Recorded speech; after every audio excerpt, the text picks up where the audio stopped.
Okay. Okay.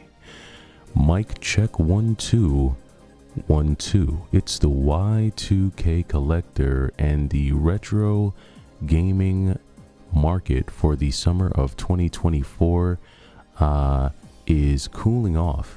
We've seen some of the last retro gaming conventions take place, and everyone who had ideas of doing their summer run is pretty much getting ready to pack it in for the fall. School's getting ready to start up again, and so priorities are going to shift. But I did want to take a quick moment just to talk about what it looks like out there in the retro game hunting market.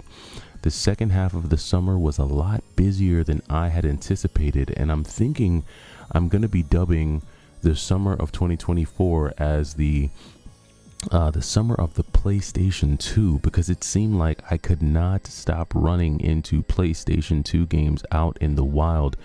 It's almost like we've officially come upon that sixth generation of gaming, where that's the stuff that's being traded in, that's the stuff that people are getting rid of. And so I've actually seen more Dreamcast, PlayStation 2,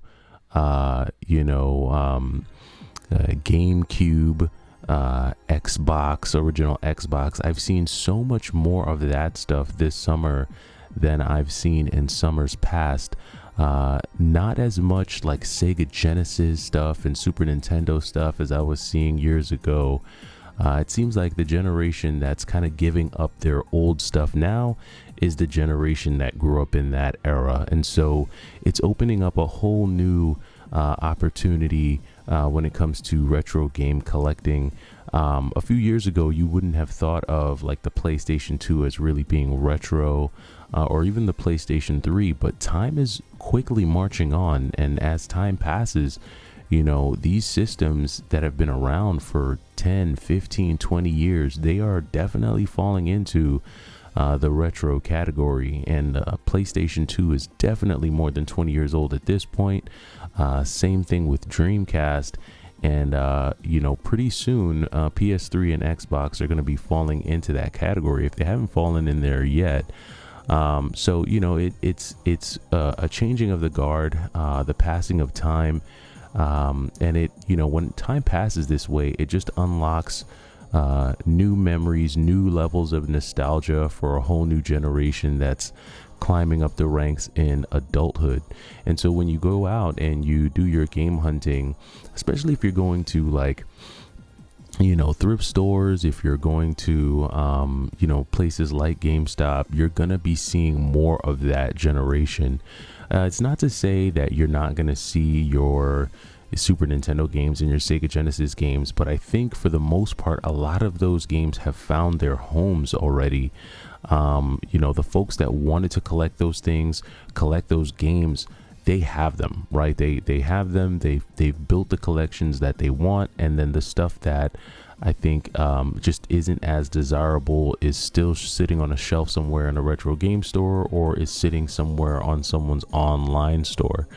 On top of that, we've definitely seen the prices for Gen 4 games, like Genesis, Super Nintendo. We've seen a bit of a dip, especially on Sega Genesis stuff. There's definitely been a dip for those games rather. And so like I said, it's opened up a whole new opportunity when you start to think about Gen 6, when you start to think about PS2, Dreamcast.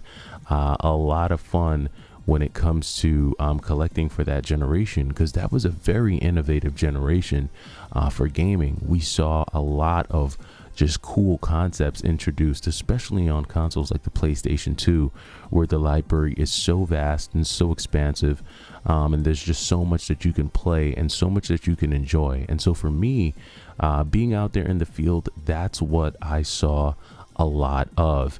I feel like for some of the younger generation, and by younger I mean if you're someone who was born maybe in the early 2000s, maybe you're 16, 17, 18, that generation may not be as familiar with like the PlayStation 2 library. They may not be, super familiar with those games. They probably, you have a generation now that their first console was like a PS3 or a Xbox 360. And I think the difference between like the Gen 6 and, Gen 4, is that there are certain games that no matter how old you are, they just stand the test of time. Like everyone knows the big Super Nintendo games, the Super Marios, the Earthbounds, the Super Metroids, the Zeldas. There are certain, games that are just always going to be popular, and it's just always going to seem like the younger generation knows what they are. But when it comes to like a PlayStation 2 or a Dreamcast, there are so many games on that console that are just top tier that aren't really popular. Like people won't, especially if it's a younger generation, they won't really know about those games. Think about when you think about games like, Samurai Western or Blood Will Tell or, like Suikoden 5. Or, you think about games like Parappa the Rapper 2, which I actually ran into the other day at a GameStop. And I could tell, like, no one in the store really knew about that game or knew what it was. Because if you are getting a lot of your gaming information from like YouTube, and you didn't grow up in that generation, you're probably going to hear the same games talked about all the time. Kuon, Rule of Rose. You're gonna hear the same types of games talked about because those are the ones that people usually look for because they have a lot of value to them, or they're super popular for whatever reason.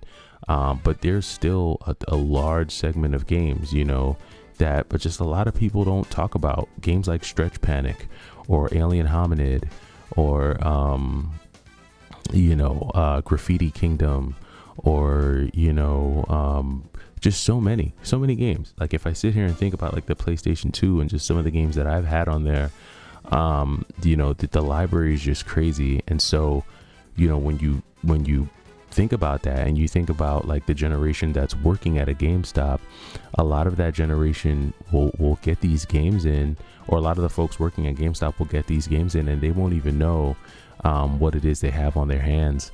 And so it presents a great opportunity for someone like me. When I go into GameStop and I see, classic titles that send a rush of nostalgia through me, I pick them up.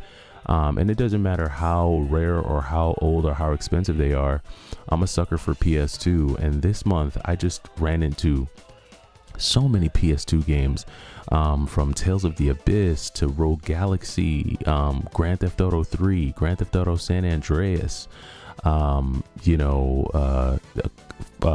month it was Shadow Hearts, Champions of Norath, Champions Return to Arms. Just so many PlayStation 2 games that that generation is just moving on from.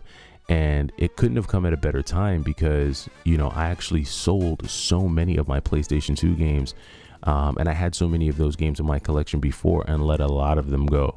So now is a really good time for that. In addition to the PS2, like I said, Dreamcast. Dreamcast is making its way back into GameStop. And, this month I was able to find Sonic Adventure 2 for the Dreamcast. Was able to find, what else was I able to find?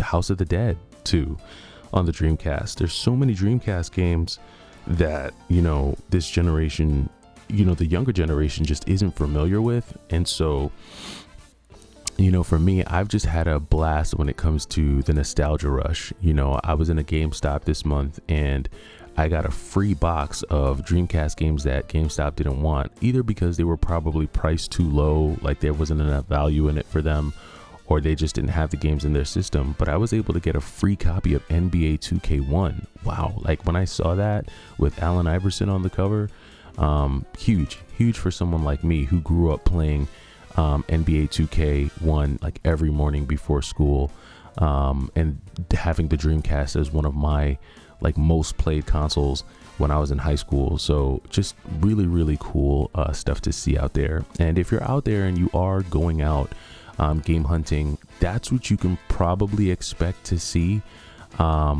you're definitely going to see more of the 6th generation. I don't even know if there's a lot of 5th generation games out there like that. I don't see a lot of PS1. I was seeing a good amount of PS1 games in the beginning of the summer. I ran into like Arc the Lad at the beginning of the summer. Lunar Silver Star Story. That's a tongue twister. Lunar Silver Star Story on the PS1. Lunar 2 on the PS1. Castlevania Symphony of the Night on the PS1. Legend of Dragoon. So I guess I did see a good amount of PS1 stuff. A lot of it though was not complete. So the games, some of those games I had to complete them myself. I had to find a case to be able to complete them. I'm still looking for a case for the Arc the Lad collection series that I picked up on PS1. And so, you know, they're not, like I said, they're not as complete. The PlayStation Jewel cases are definitely more fragile, delicate than like PS2. So I expect those to be broken a lot more. But yeah, a lot of 6th gen, definitely 5th gen is what's being circulated out there. I would say more than anything else. You know, when I talk to a lot of game store owners, both just locally as well as in GameStop, and I talk to them about what's being traded in, that's what's being traded in. You know, I think the days of parents trading in their kids like Super Nintendo games and Genesis games, those are done because that generation has moved on. So any parents who were selling their kids stuff from that generation, bulk of that has already been sold. So what you're going to see now is parents, like a lot of parents selling their sons Dreamcast systems, their sons PS2 systems, their original Xbox systems. That's what's being traded in now into the retro game stores because that's the generation that's moved out of the house. They've moved on. You know, they've probably finally left the house because, you know, they're saying millennials are like, we're not buying homes and we're staying in homes longer. So I guess more millennials are finally moving out and getting out on their own. And with that taking place, you're going to start to see more of that happen, more of that generation come in. So definitely interesting stuff to see. I'm glad about it because that's my generation, right? So I think as much as I have fond memories of the Genesis and the Super Nintendo as a youngster, like a young child, meaning from like ages 5 to probably 8, my gaming experience as like a teenager into like early adulthood is definitely going to be that like PlayStation 2, Dreamcast, you know, era for sure. By the time the PS3 and stuff rolled around, I think I was like heading into college, and I really, while yes, I played video games from time to time, I wasn't really concentrating on video games. I was more focused on money, school, life, you know, just all aspects of becoming a young man, you know, just not really focused on video games. So the PS3 and Xbox 360 generation kind of missed me because I was focused on other things. But for sure, like that PS2 Dreamcast generation is what was hitting for me in my early adulthood, you know, late teens. So, I mean, that's what you can expect to see out there if you're out and about, just looking, seeing what's out there. If you're planning on going to like, you know, major retailers, good luck. You know, every time I go to a Target, a Best Buy, a Walmart, it is absolutely dry, just dry there. Not a huge selection of anything really.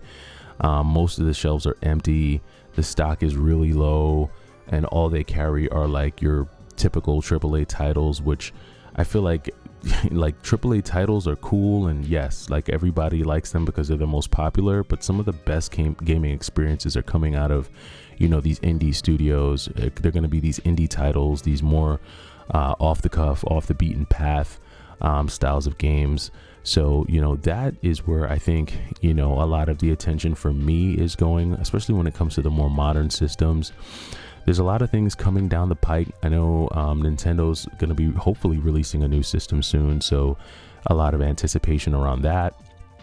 And, you know, we're seeing the sunset on the Nintendo Switch, the original Switch, for sure. PS4, I think, is officially being phased out more and more. So more sales on those types of games for sure. And the last few times I've gone to any game store, the PS5 selection has been looking a lot more robust. So PS5 for me is still not a console I'm chasing after. Maybe in about a year or two, maybe it'll be something that I might go after once the library fills out a little bit more. But definitely some really cool things coming this fall. I'm excited. Glad to see where we're at with retro gaming. I'm glad to see the progression and how things are how the guard is changing. It's great to see the changing of guards between Gen 4 into Gen 5 into Gen 6. And it just means a lot of opportunities for retro game collectors. But let me know what you're seeing out there. It's been a very interesting second half of the summer. Hopefully you've had success with your game hunting. And that'll do it for me. I'm the Y2K Collector. Take it easy.